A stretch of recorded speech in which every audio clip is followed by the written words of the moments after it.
후쿠오카현 후쿠오카시에서 동쪽으로 약 1시간. 일본의 3대 석탄 생산지인 치쿠호 지역입니다. 평범한 주택가에 1970년대까지 사용된 것으로 추정되는 탄광의 입구가 남아 있습니다. 치쿠호 지방에 남아있는 유일한 탄광 입구입니다. 현재는 사용하고 있지 않은데요. 이 바닥의 경사가 45도쯤 될 정도로 매우 가팔라서 제대로 발을 딛고 내려가기가 힘들 정도입니다. 강제징용자들은 허리도 제대로 펴기 어려운 석탄굴 속에서 중노동을 견뎌야 했습니다. 그중에서도 아소탄광은 압제탄광이라 불릴 만큼 노동 환경이 혹독했습니다. 조선인 노동자 약 8,000명 가운데 절반이 훨씬 넘는 4,900명이 감시의 눈을 피해 도망갔을 정도입니다.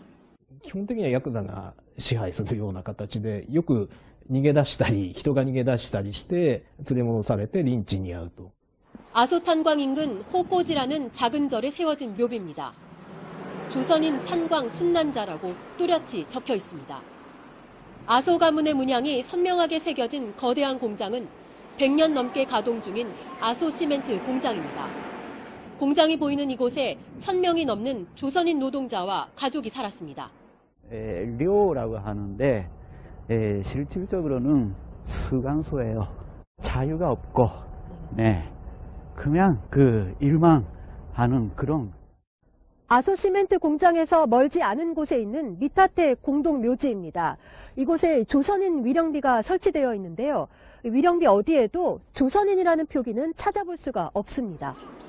아소 시멘트 측이 위령비에 조선인이라는 문구를 넣는 걸 거부했기 때문입니다. 납골당 문을 열어봤습니다.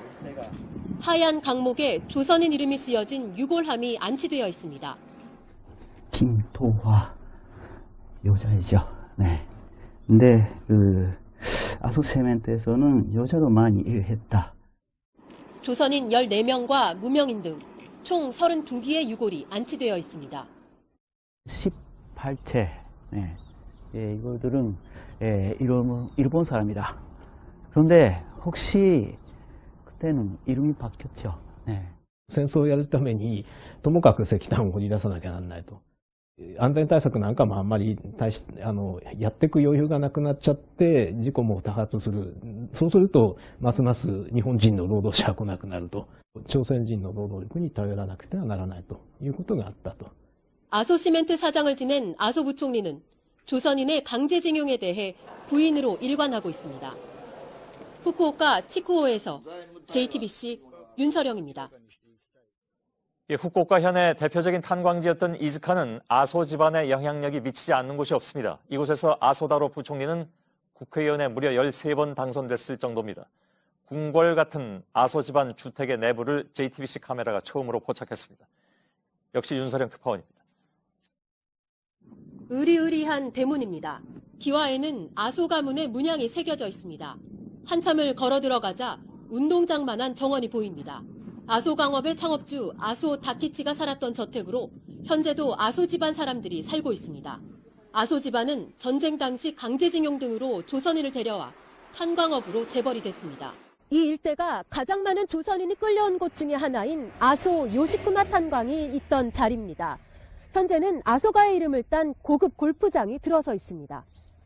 골프장 이름은 아소 부총리의 장인 스즈키 젠코 전 총리가 직접 썼습니다.